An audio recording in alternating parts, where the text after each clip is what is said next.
Hello, good morning. This is Akem Abdullah Labin, Elizabeth Creek Fellow at Harvard Adams University. And back home, I'm working for Bangladesh Agricultural University as an assistant professor. I'm here to share my first year research, which has published this October as a proceedings paper in the 4th Symposium of Agritech Economics. Professor James, who is the president of International Society of Precision Agriculture, and Elizabeth Creek professor at Harper is my director of studies.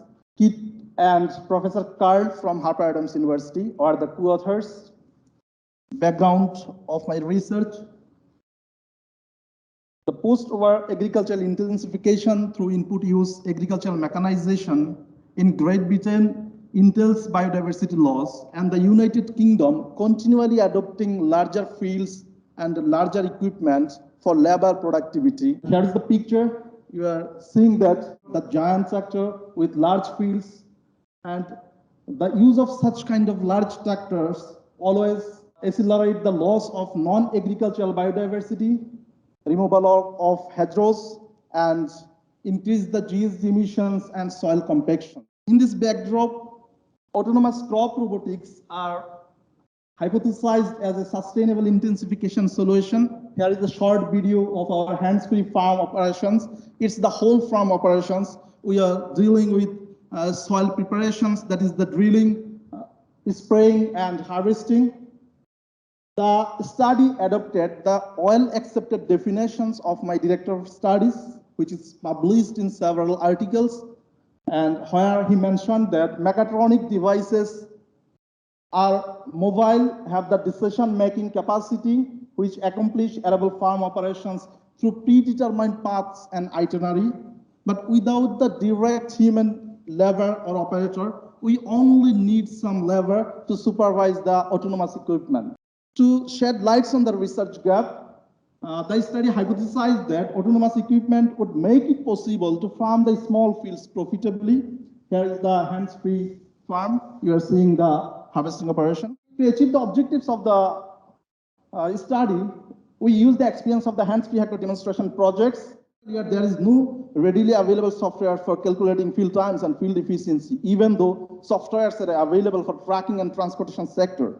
So we just developed algorithms for calculating equipment times and field efficiency, and we follow this field path. It is typical field path for hands-free hectare, and they follow this path for operating their machines. Here is the data sources we considered for our analysis. The results of the study showed that field efficiency differed substantially between 1 hectare and 10 hectare fields. It is visible here, there is substantial difference. But for a given equipment set, the efficiency is almost the same for 10 hectare to 100 hectare. If we just have a look, that we will find that this is the similar efficiency for a given equipment sets. There is no fluctuation or significant differences between the efficiency. And the interesting thing is that hands-free equipment sets had the comparatively higher efficiency, whereas the medium 150 horsepower tractor with human operator and the large tractor, that is 296, are not suitable for the small fields. The interesting scenario is that farming with autonomous crop robotics had similar cost of production irrespective of field sizes. If we use the autonomous equipment, the field size do not matter what will be the field size or what will be the scenario, and the cost curve is flatter than the conventional system. Even if the small fields is operated with the 38 horsepower small equipment, the cost is higher, which is visible in the top L-shaped cost curve for 38 horsepower. We have to incur lots of money for conventional systems. And if we use the autonomous systems, the profit increased about 30 to 40 pounds per ton. Considering the trade-offs between conventional mechanization with human operators and biodiversity loss, the study reached in the following conclusions. Field sizes have substantial impact on the technical and economic feasibility of conventional systems, whereas autonomous crop robotics were able to farm the small fields profitably. It seems that it will promote the biodiversity.